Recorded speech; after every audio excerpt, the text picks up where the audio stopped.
ഇന്നത്തെ ഈ വീഡിയോയിലൂടെ നമ്മളെ ചുറ്റുവട്ടത്തൊക്കെയുള്ള പലർക്കും അറിയാത്ത ഒരു ഔഷധസസ്യം ഞാൻ പരിചയപ്പെടുത്താൻ പോവുകയാണ്. കുപ്പമേനി, കുണുക്കിട്ടാട്ടി അങ്ങനെയൊക്കെയാണ് ഇതിൻ്റെ പേര് പറയുന്നത്. ചുറ്റുവട്ടത്തൊക്കെ ധാരാളം നിൽക്കുന്നുണ്ടെങ്കിലും ഇതൊരു ഔഷധസസ്യമെന്ന് ആർക്കും അറിയില്ല. അപ്പം ഈ ഔഷധസസ്യം അധികമായിട്ട് എന്തിനു ഉപയോഗിക്കുന്നതെന്ന് എനിക്കറിയില്ല. ഇതൊരു ഔഷധസസ്യമാണെന്നറിയാം. അപ്പം നമുക്ക് ഇതിൻ്റെ വീഡിയോയിലേക്ക് പോവാം. പൂച്ചമൈക്കി എന്നൊരു പേരും ഇതിനുണ്ട്. രസച്ചെടി, പീനസപ്പച്ച, കുപ്പയിൽ കുഞ്ഞൻ എന്നിങ്ങനെയും ഈ പേരുകൾ ഇതറിയപ്പെടുന്നുണ്ട്. വഴിയരിയിലൊക്കെ ഇത് ധാരാളം നിൽക്കുന്നത് കാണാം. അറിയാത്ത ആരെങ്കിലും ഉണ്ടെങ്കിൽ ഇനി ഇത് പോയി നോക്കിയാൽ മതി. ഇത് കടുകുമണി പോലെയാണ് വിത്തുകളുള്ളത്. അതിങ്ങനെ കാറ്റിലിങ്ങനെ ആടാറുണ്ട്. അതുകൊണ്ടാണ് ഇതിനെ കുണുക്കിട്ടാട്ടി എന്ന് പറയുന്നത്.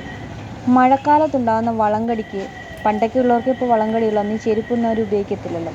അപ്പോൾ ആ വളങ്കടിക്ക് ഇതിൻ്റെ നീരെടുത്തിട്ട് പുരട്ടിയാൽ മതിയാവുന്നതാണ്.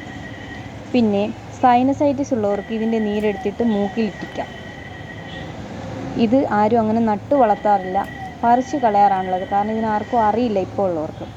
ചുറ്റുവട്ടത്തുള്ള നമ്മൾ പറിച്ച് കളയുന്ന പല ചെടികളും ഇതുപോലെ ഉപകാരപ്രദമായിട്ടുള്ളതാണ്. ഈ ചെടികളെയൊക്കെ ഞാൻ ചുറ്റുവട്ടം നടന്നിട്ട് തപ്പിപ്പിടിച്ചെടുത്തിട്ട് നിങ്ങൾക്ക് കൊണ്ടുവന്ന് പരിചയപ്പെടുത്തുന്നുണ്ട്. കുറച്ചൊക്കെ എൻ്റെ അറിവിലുള്ളത്, എനിക്കറിയാത്ത ഒരുപാടുണ്ട്. ഓരോ ദിവസവും ഞാൻ പഠിച്ചുകൊണ്ടിരിക്കുകയാണ്.